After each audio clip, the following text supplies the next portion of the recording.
प्रेमानंद महाराज ने अपने नए प्रवचन के दौरान भाई बहन के रिश्ते पर बात की है। उन्होंने बताया कि बहन की शादी से पहले और बाद में भाई का उसके प्रति क्या क्या कर्तव्य होता है। वृंदावन के महान संत प्रेमानंद महाराज की जुबान से निकली हर एक बात को लेकर गांठ बांध लेते हैं। लोगों को सच्चे मार्ग पर चलने की राह दिखाने वाले प्रेमानंद महाराज आए दिन अपने प्रवचन में सनातन धर्म से जुड़ी जरूरी बातें बताते हैं। इसके साथ ही वह लोगों की जिंदगी में आने वाली दिक्कतों को दूर करने के लिए अचूक उपाय भी देते हैं। आज रक्षाबंधन है और भाई बहन के अटूट प्यार का प्रतीक है। ऐसे में प्रेमानंद महाराज ने अपने एक प्रवचन में भाई बहन के रिश्ते पर बात की है। उन्होंने बताया है कि आखिर एक बहन के प्रति किसी भाई का कर्तव्य सही मायने में क्या होता है। बहन की छाया बन जाए भाई। प्रेमानंद महाराज का कहना है कि एक भाई का सबसे पहले तो कर्तव्य ये बनता है कि जब तक बहन की शादी ना हो जाए तब तक उसकी सुरक्षा का ध्यान रखें।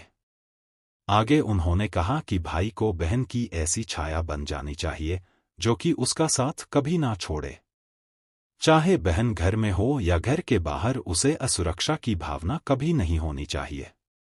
ये भी है भाई का कर्तव्य। प्रेमानंद महाराज ने ये भी कहा कि एक भाई का कर्तव्य ये भी है कि वह किशोर अवस्था में अपनी बहन को हमेशा सही रास्ता ही दिखाए। साथ ही उन्होंने कहा कि भाई को ये भी सुनिश्चित करना चाहिए कि बहन कभी गलत संगति में ना पड़े। इसी के साथ एक भाई को हमेशा ये कोशिश करनी चाहिए कि उसे एक अच्छा माहौल दिया जाए जहां वो सुरक्षित महसूस करे और अपनी बातों को निडरता के साथ सामने रख पाए। शादी के बाद भी ना घटे प्रेम। भाई बहन के रिश्ते पर बात करते हुए प्रेमानंद महाराज ने ये भी कहा कि जब बहन की शादी हो जाए तब भी भाई का प्रेम उसके प्रति ऐसा ही होना चाहिए।